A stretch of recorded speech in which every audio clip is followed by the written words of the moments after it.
Alors, c'est 2 métiers complètement différents.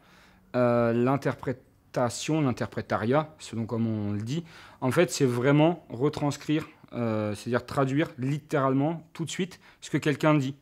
Par exemple, il y a des traducteurs en cabine, la traduction simultanée, quelqu'un qui parle, et moi en cabine, avec un casque, qui écoute ce qu'il dit et qui traduit pour des gens qui ont un autre casque et qui m'entendent. Il y a la traduction chuchotée, par exemple tout ce qui est politique ou autre, on ne veut pas qu'il y ait d'électronique, on se met à côté de la personne et on traduit ce qui est en train de se dire.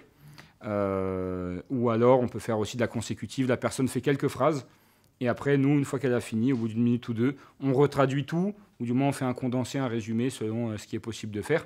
La traduction, donc ça c'était l'interprétariat, la traduction, on a plutôt un texte ou écrit ou alors audio, et on aura du temps, il n'y a pas ce côté d'immédiateté à faire dans l'instant, et donc on est plus posé, on a plus de temps, alors parfois on a des contraintes de temps, mais on a plus de liberté là-dessus, et il y a moins d'immédiateté, donc on peut faire des choses plus larges, plus réfléchies, plus pensées, on peut laisser reposer, que l'interprétariat c'est tout de suite maintenant, et il faut que tu rebondisses. Si tu n'as pas un mot, si tu ne sais pas comment le traduire, si c'est compliqué, tu dois faire des pirouettes et tout de suite rebondir. La traduction, tu es plus posé, tu peux y réfléchir, sortir ton dico, tes synonymes.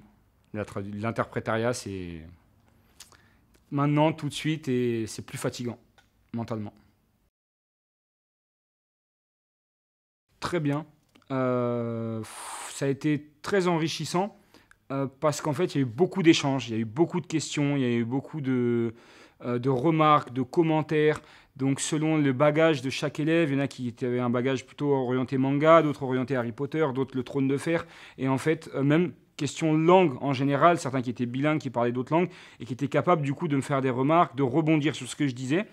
Et j'ai aussi beaucoup apprécié parce que parfois, ils pouvaient creuser des choses ou faire une remarque qui est quelque chose que je pense, mais que je coupe parce qu'on a un temps limité. Et en fait, qui rebondissent dessus, ça permet d'en parler, d'échanger, d'avoir un atelier vivant et que ce ne soit pas un cours magistral ou ce soit vraiment que moi qui parle. Et j'aime ce côté de l'échange, de pouvoir leur apporter et surtout qu'ils puissent choisir ce qui les intéresse. Si je sentais qu'il y avait un manga, s'il y avait un, une partie de la traduction en particulier qui les intéresse, qu'on pouvait creuser, qu'ils pouvaient demander tout ce qu'ils voulaient.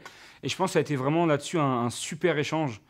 Le choix a été fait aussi en amont de prendre des œuvres bon, qui me plaisent, mais qui puissent aussi parler aux lycéens et vraiment que ce soit un échange, que ce soit quelque chose de sympathique, leur faire découvrir ce métier, peut-être créer des vocations, mais pas forcément seulement, qui découvrent toute la richesse de ce travail et ce que ça implique et le faire un peu connaître et lui donner un peu ses lettres de noblesse parce que les bonnes traductions sont transparentes, mais c'est bien de pouvoir, entre guillemets, décoller le calque et voir un peu les différences. C'est toujours sympathique et je pense qu'on a bien rigolé, surtout à la fin, avec les versions anglaises de France et les versions québécoises qui ont vraiment beaucoup plu, mais c'est toujours le plus original parce qu'on a deux traductions dans une même langue et qui sont très différentes avec des cultures, des repères différents.